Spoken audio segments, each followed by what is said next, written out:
오늘 함께 보실 말씀은 사도행전 11장 1절에서 18절까지의 말씀입니다.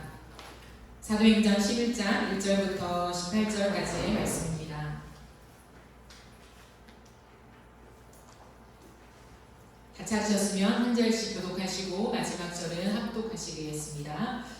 유대에 있는 사도들과 형제들이 이방인들도 하나님의 말씀을 받았다 함을 들었더니 베드로가 예루살렘에 올라갔을 때에 할례자들이 일어나나요. 이르되 내가 무할례자의 집에 들어가 함께 먹었다 하니 베드로가 그들에게 이 일을 설명하여 이르되 내가 윗바시에서 기도할 때에 황홀한 중에 환상을 보니 큰 보자기 같은 그릇이 내 귀에 매어 하늘로부터 내려 내 앞에까지 드리워지거늘 이것을 주목하여 보니 땅에 내려앉은 것과 들짐승과 기는 것과 공중에 나는 것들이 보이더라. 또 들으니 소리 있어 내게 이르되 베드로야 일어나 잡아먹으라 하거늘 내가 이르되 주님 그럴 수 없나이다. 숫되거나 깨끗하지 아니한 것은 결코 내 입에 들어간 일이 없나이다 하니 또 하늘로부터 두 번째 소리 있어 내게 이르되 하나님이 깨끗하게 하신 것을 내가 속되다고 하지 말라 하더라. 이런 일이 새로운 즈음에 모든 것이 다시 하늘로 끌려 올라가더라. 마침 세 사람이 내가 유숙한 집 앞에 서 있으니 가이사랴에서 내게로 보낸 사람이라. 성령이 내게 와서 아무 의심 말고 함께 가라 하시매 이 여섯 형제도 나와 함께 가서 그 사람의 집에 들어가니 그가 우리에게 말하기를 천사가 내 집에 서서 말하되 내가 사람을 롯바에 보내어 베드로라 하는 시몬을 청하라. 그가 나와 내 집이 구원받을 말씀을 내게 이르리라 함을 보았다 하거늘 내가 말을 시작할 때에 성령이 그들에게 임하시기를 처음 우리에게 하신 것과 같이 하는지라. 내가 주의 말씀에 요한은 물로 세례를 베풀었으나 너희는 성령으로 세례를 받으리라 하신 것이 생각난다. 그런즉 하나님이 우리가 주 예수 그리스도를 믿을 때에 주신 것과 같은 선물을 그들에게도 주셨으니 내가 누구이기에 하나님을 능히 맡겠느냐 하더라. 그들이 이 말을 듣고 잠잠하여 하나님께 영광을 돌려 이르되 그러면 하나님께서 이방인에게도 생명 없는 회개를 주셨도다 하니라. 아멘. 부르심 시리즈 세 번째 시간입니다. 오늘은 부르심 상황이라는 제목으로 하나님의 말씀을 전하도록 하겠습니다. 우리는 부르심에 대해 살펴볼 때 신약의 사도 바울이 하나님께 부르심을 받는 여정을 함께 살펴보고 있습니다. 바울이 어떻게 하나님의 부르심을 받게 되었고 그 여정에 하나님이 부르심을 어떻게 이루어 가시는가에 초점을 맞춰서 우리 부르심을 함께 고민해 보기를 원합니다. 하나님은 바울을 이방인 선교사로 부르셨습니다. 그런데 당시 이방인 선교는 아무도 가보지 않은 길이었습니다. 유대인들은 이방인들을 사람으로 대하지 않고 짐승처럼 여겼어요. 상종을 하지 않았습니다. 유대인들은 이방인들이 하나님을 믿을 수 있다고 생각하지 않았어요. 그들과 같이 식사를 하거나 대화를 하는 일은 있을 수 없다고 단언했습니다. 왜냐하면 그들과 함께 먹고 마시면 이방인들도 나와 같이 되는 것이지 않습니까? 그렇기 때문에 그들과 우리가 절대로 동일한 등급이 될 수 없다. 그것을 용납할 수 없었던 것이죠. 예수님을 믿고 개종한 유대인들조차도 이 생각을 고수하고 있었습니다. 이런 상황 속에서 바울은요, 예수님을 믿지 않는 사람에게는 말할 것도 없고 예수님을 믿는 유대인들에게도 경계의 대상이었다는 거죠. 예수님을 믿는 사람을 핍박한 이 바울이 예수님을 믿었다고 해도 사람들은 바울을 좀처럼 인정해 주지 않았습니다. 사도행전 9장 26절부터 30절까지의 말씀을 보시면 이렇게 되어 있어요. 사울이 예루살렘에 가서 제자들을 사귀고자 하나, 예수님을 따르는 제자들을 사귀고자 하나 다 두려워하여 그가 제자됨을 믿지 아니하니 바나바가 데리고 사도들에게로 가서 그가 길에서 어떻게 주를 보았는지와 주께서 그에게 말씀하신 일과 다메섹에서 그가 어떻게 예수의 이름으로 담대히 말하였는지를 전하니라. 사울이 제자들과 함께 있어 예루살렘에 출입하며 또 주 예수의 이름으로 담대히 말하고 헬라파 유대인들과 함께 말하며 변론하니 그 사람들이 죽이려고 힘쓰거든. 형제들이 알고 가이사랴로 데리고 내려가서 다소로 보내니라 되어 있어요. 겨우 바나바가 설명해주고 설득하여서 예루살렘에 있는 사람들이 바울을 받아주긴 했으나 여전히 바울은 목숨의 위협을 느끼면서 다소로 보내져야 하는 그러한 상황이었다라는 거죠. 이런 상황에서 바울에게 이방인 선교로의 부르심은 만만치 않은 것이었다는 것을 기억해야 합니다. 여러분, 우리도 마찬가지입니다. 하나님이 우리를 부르세요.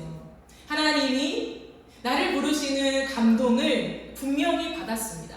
하나님의 음성을 들었고 하나님께서 나를 부르셨다라는 것을 믿어요.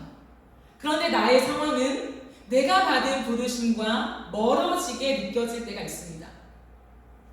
그 부르심대로 갈 수 있는 상황이 아닌 거죠. 하나님이 나에게 하신 말씀이 어떻게 이루어질 수 있을까? 이것이 가능할까? 라고 하는 생각 속에 막막하게 느껴질 때가 있습니다. 그때 우리가 해야 할 일이 있어요. 먼저는 그 부르심을 다시 한번 점검해야 합니다. 점검했는데 하나님의 부르심의 감동이 맞는 것 같아요. 여전히 그래, 그 감동이 맞아 라는 생각이 듭니다. 그렇다면 이제는 무엇을 해야 하냐면 하나님이 하실 줄 믿고 기도해야 해요. 막연히 하나님 하시겠지, 부르셨으니까 하시겠지, 아니면 상황이 힘드니까 이게 부르심이 아니었나, 그때 그 음성이 나의 착각이었나 라고 혼란스러워하는 것이 아니라 하나님이 하실 줄 믿고 기도해야 한다는 거죠. 기도하면서 그 부르심을 따라 오늘을 믿음대로 살아가면 되는 것입니다. 그때는 복잡하게 생각하면 안 돼요. 내 생각대로 끼워 맞추면서 나의 초조한 마음을 이기려고 애쓰지 않으셔도 됩니다. 단순해지는 법을 그때 배우는 거죠. 우리가 이런 상황 속에 빠지기 쉬운 오류가 있습니다. 그것은 뭐냐면 가능성의 여부를 판단하려는 시도예요. 물론 현실을 무시해서는 안 되죠. 그러나 가능성은 현실에 있지 않고 하나님께 있습니다. 우리 한번 따라해 볼까요? 가능성은 현실에 있지 않고 하나님께 있습니다. 현실에 있지 않고 하나님께 있습니다. 네. 하나님이 보이지 않고 이 상황 속에서는 내 부르심을 이루어갈 수 없을 것 같아도 하나님은 일하고 계시다는 거예요. 하나님은 우리를 불러놓고 무관심한 것이 아니라 내가 그 부르심을 따라 갈 수 있도록 상황을 만들고 계시는 중이라는 거죠. 근데 그 상황은 바로 내 앞에서 만들어 가실 때도 있지만 때로는 내 뒤에서 만들어 가실 때도 있어요. 그리고 혹은 나와 굉장히 멀리 떨어진 곳에서 하나님이 그것을 만들어 가셔야 하는 경우도 있습니다. 그러니 내 눈에 보이지 않는 거죠. 바울이 본격적인 이방인 선교를 하기 전에 다른 곳에서 엄청난 사건이 하나 벌어지게 됩니다. 그것이 사도행전 9장 후반부터 11장까지 이어진 내용입니다.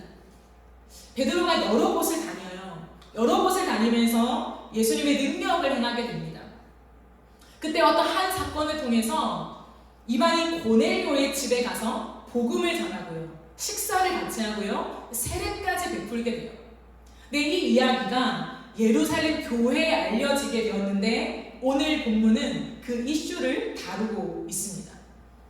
오늘 본문 11장 1절부터 3절까지의 말씀을 한 번 더 보시면요, 유대에 있는 사도들과 형제들이 이방인들도 하나님의 말씀을 받았다함을 들었더니 베드로가 예루살렘에 올라갔을 때에 할례자들이 비난하여 이르되 네가 무할례자의 집에 들어가 함께 먹었냐 따져 묻는 거죠.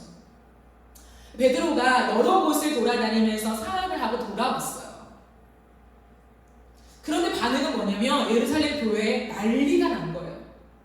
어떻게 베드로가 이방인의 집에 가서 식사를 할 수 있냐고 베드로를 다그치며 비난하기 시작했습니다.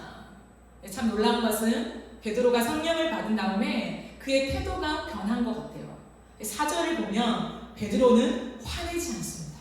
이전 같았으면 화냈을 베드로가 화내지 않고요, 그들에게 이 일을 차례로 설명하기 시작합니다. 자초지종을 상세하게 설명하게 되는 거죠. 그 내용은 이렇습니다. 욥바시로 갔는데 이 욥바시에 시몬의 집에 베드로가 머물게 돼요. 그곳에서 기도 중에 환상을 보게 됩니다.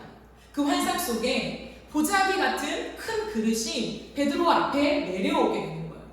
그 속에는 유대인들이 부정하다고 간주하고 있는 짐승들과 새들이 가득 담겨 있었습니다. 그때 소리가 들립니다. 베드로야, 일어나 잡아먹으라. 그러자 베드로는 주님, 그럴 수 없어요. 제가 지금까지 부정하다고 간주된 이것들을 먹어본 적이 없습니다. 라고 대답해요. 그러자 다시 소리가 들립니다. 베드로야, 하나님이 깨끗하게 하신 것을 네가 헛되다고 하지 말라. 이 동일한 사건이 환상 중에 3번이나 똑같이 반복되었습니다. 근데 바로 그때 가이사랴 지역에서 3사람이 베드로를 찾아오게 됩니다. 그 순간 성령께서 베드로의 마음에 이런 말씀을 넣어주십니다. 의심하지 말고 그들과 함께 가라. 베드로는 그 말씀에 순종해서 따라나섭니다. 그곳은 이방인 고넬료의 집이었어요. 고넬료는 이방인 군대 백부장이었습니다. 고넬료는 베드로를 영접하고 자기가 천사를 본 그 이야기를 설명해 줍니다. 천사가 고넬료 앞에 나타나게 된 거죠. 그리고는 고넬료에게 말합니다. 욥바로 사람을 보내어 베드로라고 하는 시몬을 너희 집으로 청하라. 그가 너와 너의 온 집안에 구원을 받을 말씀을 일러줄 것이다. 라고 하는 그 천사의 말을 받게 된 거죠. 그것을 베드로에게 설명하게 됩니다. 그리고 베드로는 드디어 말을 하기 시작해요. 근데 갑자기 이상한 현상이 일어납니다. 갑자기 그곳에 성령이 임하시게 된 거예요. 그게 15절 말씀입니다. 내가 말을 시작할 때에 성령이 그들에게 임하시기를 처음 우리에게 하신 것과 같이 하는지라. 처음 우리에게 하신 것과 같이라고 하는 것은 오순절날 성령이 임한 사건을 말하고 있습니다. 마치 오순절날 성령께서 제자 자신들에게 임하셨듯이, 베드로에게 임하셨듯이 하나님의 말씀을 듣는 이방인 고넬료 일행에게 성령께서 친히 임하셨습니다. 그 사실을 확인한 베드로는요, 내가 보았던 그 환상이 우리들이 유대인들이 부정하다고 여긴 이방인들도 이제는 하나님이 구원하신다는 그 메시지로 깨닫게 된 거예요. 그러자 주저함 없이 이방인 고넬료 일행에게 세례까지 베풀게 되는 거죠. 함께 음식을 먹고 세례를 베풀며 예수 그리스도의 복음을 증거하며 기뻐하는 이 일들이 그 집에서 일어나게 된 것입니다. 베드로는 예루살렘 교회의 많은 사람들 앞에서 이 일을 차례로 다 설명한 후에 이렇게 마무리합니다. 17절 말씀이요. 그런즉 하나님이 우리가 주 예수 그리스도의 믿을 때에 주신 것과 같은 선물을, 성령을 말하죠, 이방인에게도 그들에게도 주셨으니 내가 누구이기에 하나님을 능히 맡겠느냐 라고 얘기합니다. 내가 누구이기에 하나님을 능히 맡겠느냐, 이 말은 무슨 뜻일까요? 이방인 선교는 하나님의 일이라는 거죠. 하나님이 작정하신 일이다라는 것을 예루살렘 교회에 공식적으로 확인을 시켜줍니다. 그러니 18절에 그들의 이 말을 듣고 잠잠하여 하나님께 영광을 돌려 이르되 그러면 하나님께서 이방인에게도 생명 얻는 회개를 주셨도다 라고 얘기하죠. 베드로의 이 장황한 설명을 다 들은 후 사람들은 잠잠했습니다. 자신들이 짐승처럼 여기는 이방인들을 구원하시는 하나님의 일하심 앞에 베드로를 더 이상 비난할 수 없었어요. 그리고 입을 열어 하나님을 찬양하기 시작했습니다. 그들이 하나님을 찬양했다는 건 뭐냐면 이방인 선교를 인정한다는 의미입니다. 이제부터 예루살렘 교회는 이방인 선교를 공식적으로 인정하게 된 거죠. 다시 말해 최초로 이방인에게 하나님의 복음을 받게 되는 선교의 문이 열리게 된 것입니다. 여러분, 이것은 베드로였기 때문에 가능한 일이었어요. 베드로는 초대교회 리더십이었잖아요. 베드로의 설교를 통해서 20세 이상의 남자들만 한순간에 3,000명이 돌아오고 5,000명이 돌아온 놀라운 역사가 일어났어요. 어린아이와 여자까지 합하면 엄청난 숫자라는 거죠. 그들을 통해서 초대교회가 세워지게 된 거예요. 하나님께서 베드로에게 주신 영적인 그 권위는 굉장히 컸다는 거예요. 베드로를 통해서 신유의 역사도 많이 일어났습니다. 그런데 그런 베드로에게 비난할 만큼 이방인의 선교는 받아들일 수 없다는 거죠. 엄청난 핫 이슈였습니다. 하지만 베드로가 차례대로 설명하면서 이 일은 하나님이 하신 것이라고 그의 권위를 담아서 얘기하자 사람들이 마음문을 열고 이방인 선교를 인정하게 된다는 거예요. 만약 바울이 먼저 시작했다면 어땠을까요? 너는 내가 이방인 선교를 위해 택한 나의 그릇이야 라고 하는 부르심을 받고 베드로가 먼저 나서서 이방인들에게 복음을 전하며 놀라운 일들을 일으킬 때에 반응이 어땠을까요? 잘한다 라고 했을까요? 유대인들에게 굉장한 비난을 받았을 것입니다. 훨씬 더디고 큰 난관에 지속적으로 부딪히게 됐을 거예요. 이방인 선교의 문이 좀처럼 열리지 않았을 거라고 생각합니다. 그렇기 때문에 하나님은 바울이 그 부르심의 여정을 시작하기 전에 먼저 부정적인 상황을 바꾸어 주셨습니다. 이방인을 향한 유대인들의 왜곡된 시선을 바꾸어 주셨습니다. 이방인 선교를 공개적으로 할 수 있는 물꼬를 트게 하셨습니다. 그럼 더 놀라운 게 있어요. 그때 이렇게 예루살렘 교회에 이 이슈로 다루고 있을 그때에 스데반의 순교로 많은 사람들이 각지로 흩어지게 되었어요. 근데 그 사람들이 이방 땅에 가서도 복음을 전하고 있었습니다. 공식적이지 않아요. 비공식적으로요. 근데 그들은 안디옥까지 가서 복음을 전하게 되었어요. 이방 땅이죠. 수많은 사람들이 예수를 믿게 된 소식을 예루살렘 교회가 듣게 되었어요. 안디옥에 가서 그 이방인들에게 지금 복음이 전해지고 있다. 수많은 이방인들이 예수를 믿고 하나님의 백성으로 지금 들어오게 되었어 라고 하는 예루살렘 교회가 그 정보를 입수하게 된 거예요. 이전 같았으면 난리가 났을 것입니다. 모든 리더십들을 소집하고 이건 말도 안 되는 일이라고 야단이 났을 거예요. 하지만 앞서 베드로를 통해서 마음문이 열리고 이방인 선교에 대한 인정을 하게 된 예루살렘 교회가 어떻게 하냐면 바나바를 따로 불러요. 그리고 바나바를 안디옥으로 보내게 됩니다. 안디옥에 지금 수많은 이방인들이 예수님을 영접했다고 하니 당신이 가시오. 리더십으로 파송하는 거예요. 가장 권위가 있는 인정받고 칭찬받는 바나바를 안디옥으로 보내게 됩니다. 바나바는 가죠. 그리고 다시 돌아와서 누구를 데리고 가냐면 바울을 데리고 갑니다. 바울을 리더십으로 데리고 가면서 안디옥에서 최초의 이방인 교회가 세워지게 된 거죠. 그게 안디옥 교회예요. 예루살렘 교회 다음에 세워진 교회가 안디옥 교회입니다. 이방인의 첫 번째 교회이지요. 수많은 유대인들의 여전한 시각이 있기 때문에 바나바가 대표자였습니다. 하지만 그 대표자 바로 옆에 바울이 있었다는 것. 그 안디옥에서 이들이 말씀을 가르치고 수없는 사람들을 개종시키는 일을 하자 많은 사람들이 그때야 비로소 예수 믿는 사람을 그리스도인이라고 부르게 되었어요. 놀라운 역사가 일어난 거죠. 그 이후에 바울이 이방인 선교의 주도적인 역할을 감당하게 됩니다.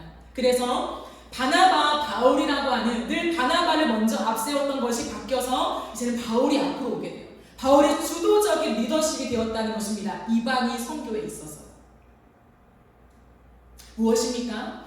하나님이 바울이 부르심을 따라 이방인 선교를 감당할 수 있도록 먼저 일하셨다는 거죠. 베드로를 통해 이방인 선교의 당위성을 확보해 주시고 예루살렘 교회를 통해 이방인 선교에 힘을 실어주신 것입니다.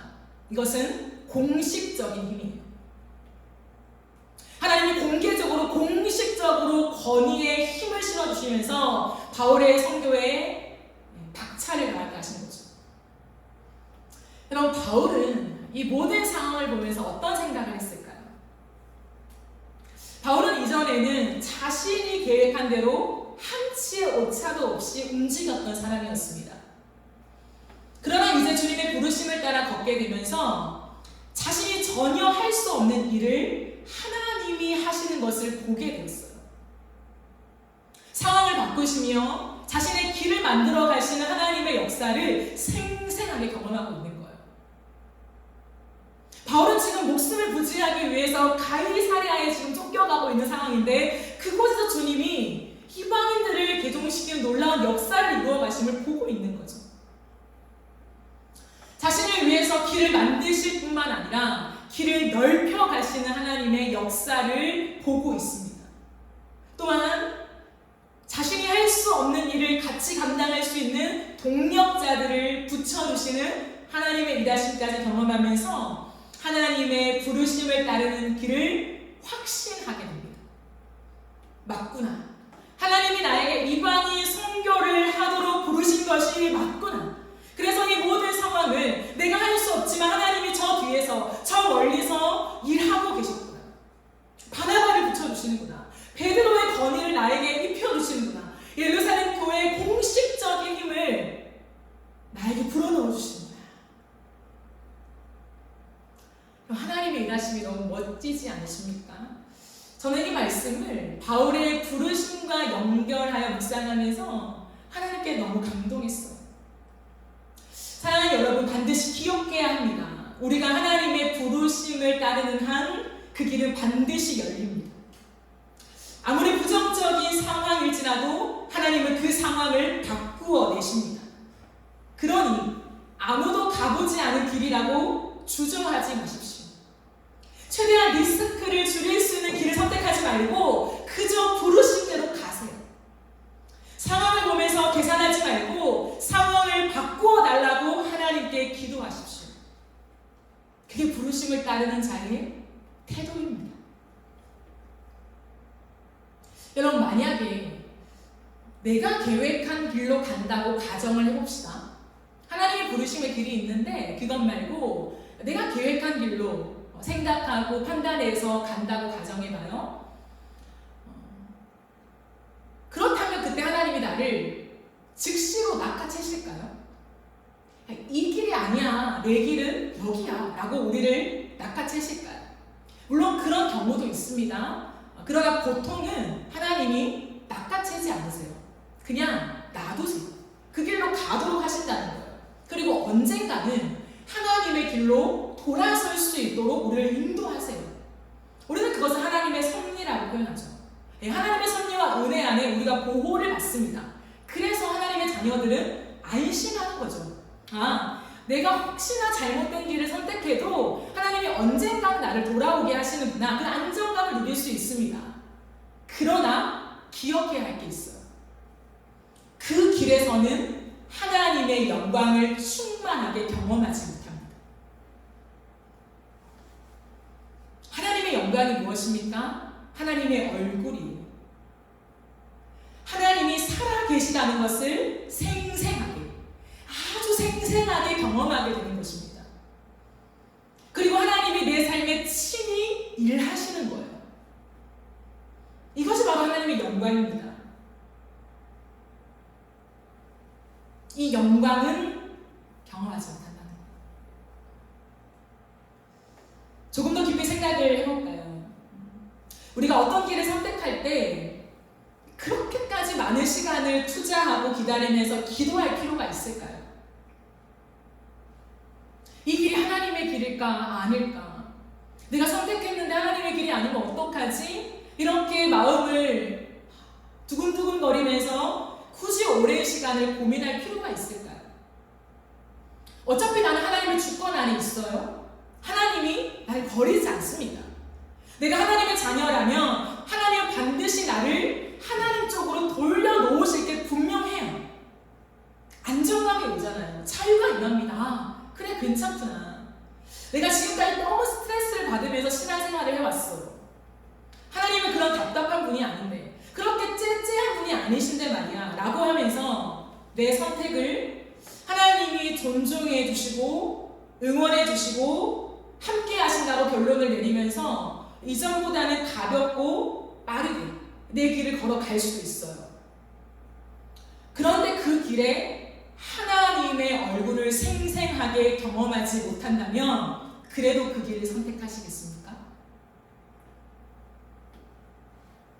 우리가 하나님의 자녀라는 이유로 내가 선택하는 모든 것에 하나님은 나를 응원하시고 결국은 나를 하나님의 길로 인도하신다면 그리스도인들의 기도는 굉장히 약해질 것입니다.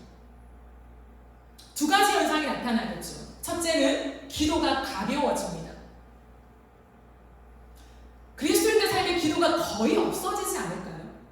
굳이 기도할 필요가 없으니까요. 기도를 한다면 가볍게 그리고 짧게 하겠죠. 하나님, 이 길로 가려고 해요. 도와주세요. 만약에 아니라면 돌아서게 해주세요. 하나님 저와 함께 하심을 믿습니다. 이 정도로 기도하면 돼요. 몇 시간씩, 몇 주씩, 몇 달치 걸려서 하나님 앞에 작정의 기도를 할 필요가 없어지는 거죠. 둘째는 기도가 나 중심적이 됩니다. 항상 나의 필요를 강구하는 거죠. 내가 선택한 길을 걸어가면서 하나님 이게 필요해요. 도와주세요. 하나님 나의 아버지잖아요. 나의 모든 것을 하나님 공급해 주시잖아요. 이 길에 이것이 지금 결핍 되어 있어요. 주님 돕는 자를 붙여주세요. 다른 기도 같지만 전혀 아니죠. 나 중심적인 기도에 머물게 됩니다. 그러나 어렵더라도 하나님의 길로만 가기를 원하는 사람의 기도는 첫째, 기도가 깊어집니다. 매일 진정성 있는 태도로 하나님 앞에 무릎을 꿇습니다. 하나님, 내가 한 발자국도 나의 마음대로 가고 싶지 않아요. 하나님, 언젠가는 하나님이 나를 하나님의 길로 인도하실 것을 믿지만 그러나 오늘 한 발자국, 이 한 발자국도 나는 주님의 뜻대로 걸어가고 싶어요. 그러니 하나님, 나에게 말씀을 주세요. 그러면서 말씀을 붙잡게 된다는 거예요. 진정성이 중요합니다. 하나님 앞에 굉장히 존중하는 태도로 무릎을 꿇는 하루하루의 태도를 주님 앞에 드리게 되는 거죠. 두 번째 특징은 뭐냐면 기도가 하나님 중심적입니다. 내가 정해놓고 하나님 도와주세요, 하나님 내 길을 인도해주세요 라고 말하는 것이 아니라 항상 이런 사람의 기도는 하나님, 하나님의 마음이 무엇입니까? 하나님의 뜻이 무엇입니까? 그 뜻을 알려주세요. 내 안에 감동시켜주세요. 하나님, 제 안에 이런 감동이 느껴지는데 하나님의 뜻이 맞아요? 하나님의 마음이 맞나요? 지속적으로 하나님을 궁금해해요. 아주 집요하게. 대충 넘어가는 일이 없습니다. 감동을 주셨으니 하나님 인도하시겠지, 이렇게 대우하는 그런 태도가 없다는 거예요. 항상 하나님을 궁금해하면서 더 깊이 하나님 이게 맞아요? 저게 맞아요? 내 마음에 하나님 주신 감동이 맞나요? 라고 묻습니다. 이 기도 속에 이런 태도로 살아가는 사람에게 주님 주시는 은혜가 뭐냐면 하나님의 얼굴을 비춰주신다는 거예요. 하나님을 생생하게 보게 하십니다. 하나님의 마음을 부어주십니다. 지속적으로 내 마음이 이렇다, 내 눈물이 이래, 내가 지금 이 땅을 바라보는 마음이 이렇단다, 이 영역 속에, 저 영역 속에 나는 지금 이러한 일들을 하고 있단다 라고 하는 주님의 말씀과 뜻을, 그 마음을 부어주십니다. 그리고 하나님이 내 삶 속에 친히 일하게 되십니다. 하나님이 우리의 삶 속에 친히 일하신다는 거예요. 하나님의 개입하심이 느껴집니다. 여러분, 하나님의 부르신 대로 가는 길은요, 내가 할 수 없는 게 너무 많아요. 부르심 따라 가는데 항상 막다른 골목에 와 있는 것 같습니다.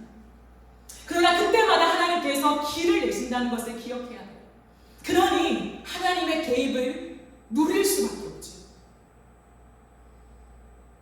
막다른 골목에서 어떻게 해야 될까? 할 수 있는 게 없다고요. 하나님이라고 부르는 것밖에는, 무능함을 직면해야 하는 그때가 너무 자주 와요. 하지만 그런 사람이 느낄 수 있는 은혜는 뭐냐면 하나님이 일하신다, 친히 일하신다, 지금 여기서 일하신다, 하나님은 살아계시다, 하나님은 생생하게 당신의 자녀를 위하여서 아주 섬세하게 일하신다. 이것을 너무 현실적으로 느낀다는 거예요. 항상 주님 멀리서 하나님의 주권 안에 우리 인도하시죠. 하나님의 섭리가 있을 것입니다. 하나님의 신실하심을 믿습니다. 라고 했던 그 믿음이 아니라 이제는 그것이 내 현실에 담겨져서 지금 여기 내 일상 하나하나 주님이 개입하고 계시다는 것을 너무 가깝게 느끼게 되는 거예요. 이게 하나님의 영광입니다.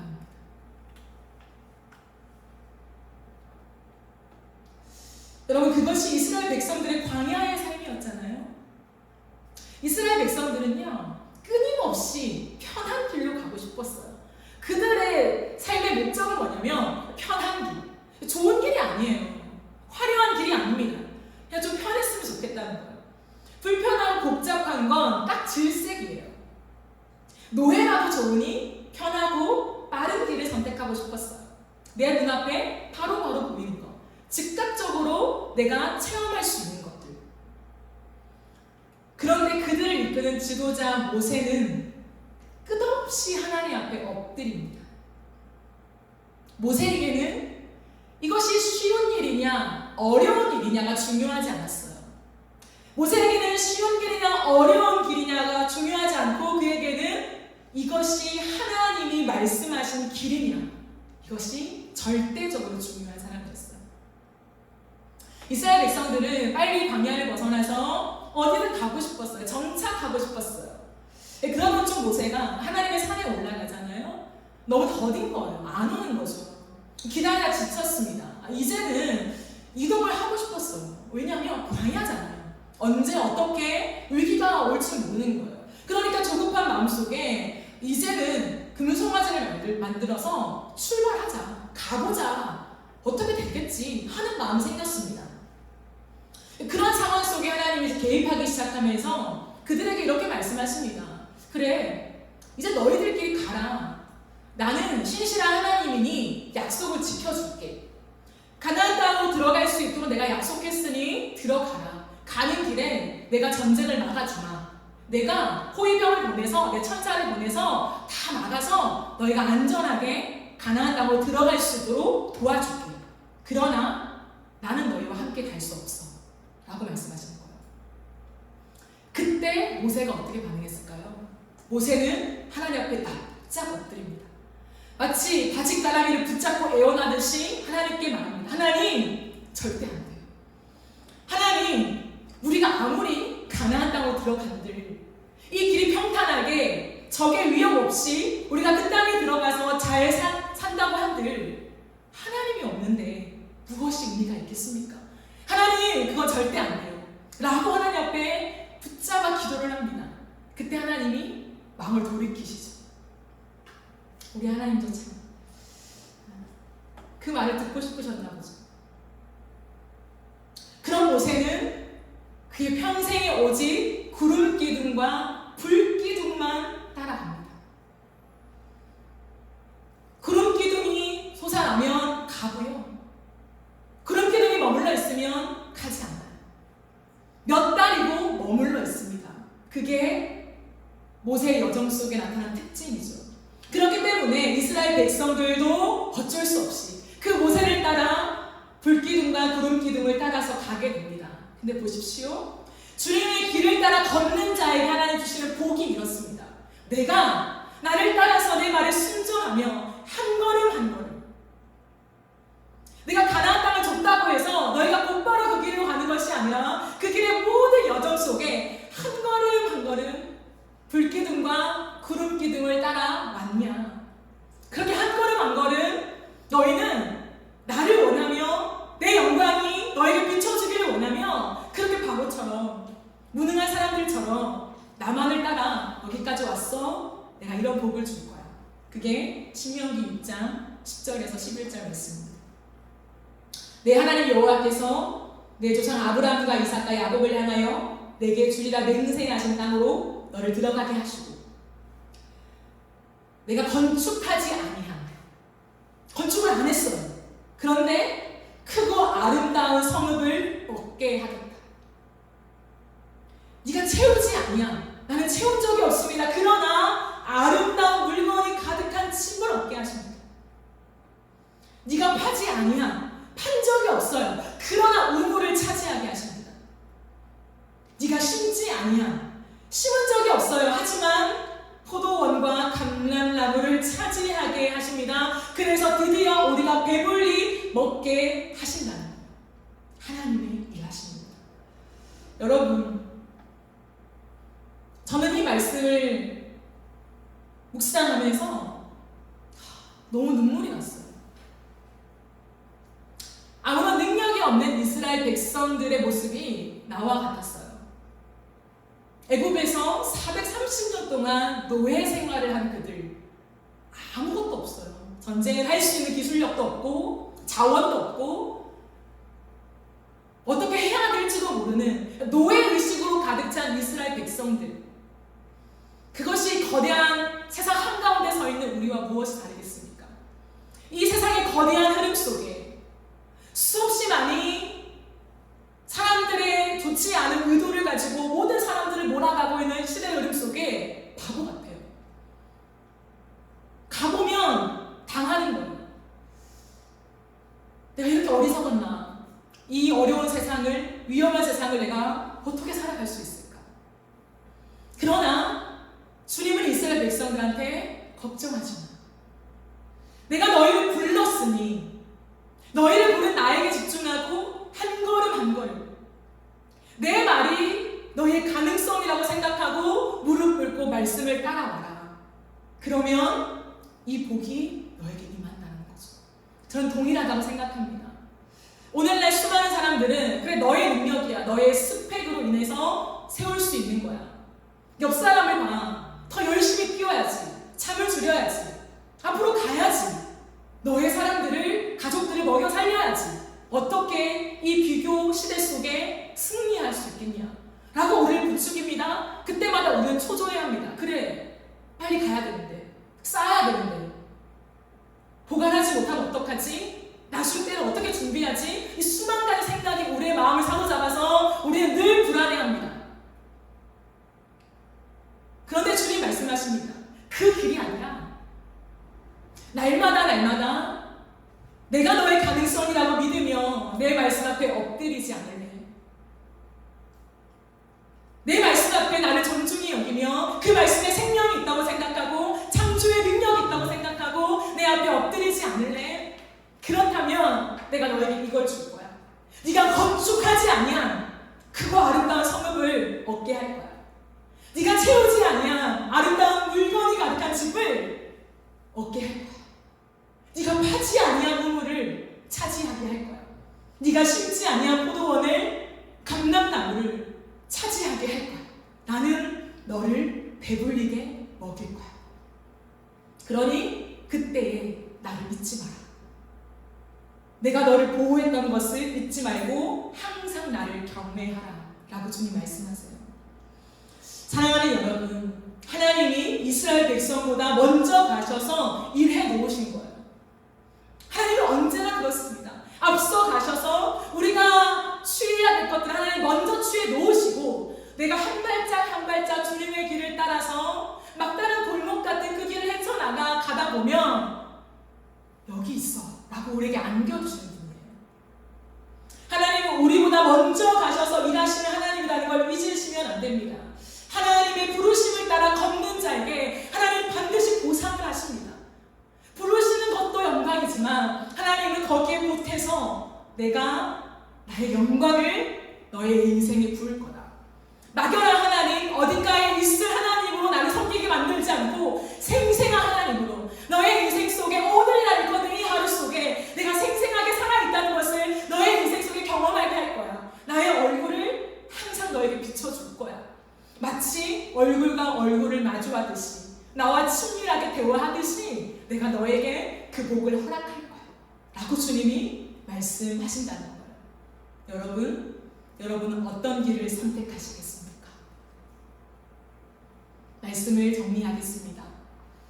부르심을 따르는 여정에는 좋은 상황만 준비되어 있는 것이 아닙니다. 부르심을 따라 걷는 여정 속에 때로는 이 부르심을 이룰 수 있을까? 어떻게 이루어질까? 라고 생각할 만큼 어려운 상황이 우리 앞에 놓여져 있을 때가 훨씬 더 많습니다. 하지만 그때 두려워하지 마십시오. 우리의 수많은 세상의 많은 생각들을 하면서 끼워 맞추려고 애쓰지 마십시오.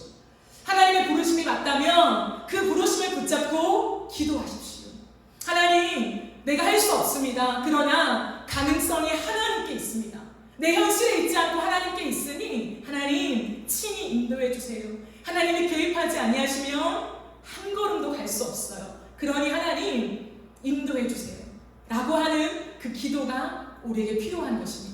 바라는 것은 여러분이 하나님 앞에 상황을 보면서 자꾸 부르심을 확정 지으려고 노력하지 말고 부르심이 맞다면 그것을 놓고 기도하며 여러분에게 확신을 더해 가시는 하나님의 상황을 보세요. 그냥 하나님의 상황을 만들고 계십니다. 내 눈앞에 상황이 바뀌어지지 않을지라도 내 뒤에서, 옆에서, 저 멀리서 하나님은 쉬지 않고 일하고 계십니다. 그 주님의 일하심을 신뢰하면서, 먼저 가 계신 하나님을 신뢰하면서 우리 주님과 함께 동행합시다.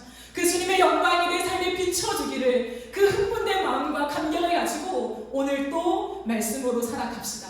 그런 저와 여러분의 삶 속에 하나님께서 부르심을 이루어 가실 줄 믿습니다. 우리가 이 시간 함께 찬양하고 기도하겠습니다.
하나님의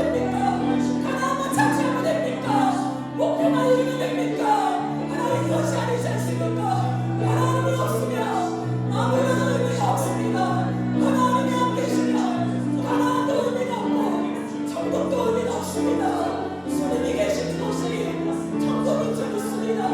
예수님 바르게 알게 하여 주옵소서. 오늘 내가 아름다운 주님 앞에 엎드려서 정말 하나님 되실까? 아니면 어떡하지? 라고 하는 마음으로 주님 앞에 엎드려 기도하게 하십시오. 하루하루의 삶 속에 하나님의 말씀을 듣고 사는 자로 훈련받게 하여 주십시오. 그렇게 살아가는 우리의 삶에 길을 여실 주님을 신뢰합니다. 우리의 길을 인도하여 주옵소서. 어느 길로 가야 될지, 무엇을 선택해야 될지 때마다 정확하게 말씀하여 주시고 깨닫게 하여 주시고 그 길대로 갔을 때 하나님의 영광이 우리의 인생에 비춰지게 하여 주옵소서. 주님을 신뢰합니다. 주님을 신뢰합니다. 하나님, 온 땅에 주와 같은 분이 없으십니다. 하나님을 향해 대적하는 바울을 주의 영광 속에 부르시고 그가 그 부르심대로 걸어갈 수 있도록 그의 뒤에서 멀리서 모든 상황을 바꾸어내시는 하나님, 그리고 그가 그 길을 수월하게 입문할 수 있도록 길을 여시고 힘을 더하시며 권위를 주시는 하나님을 봅니다. 우리의 인생에 동일한 하나님이신 줄 믿습니다.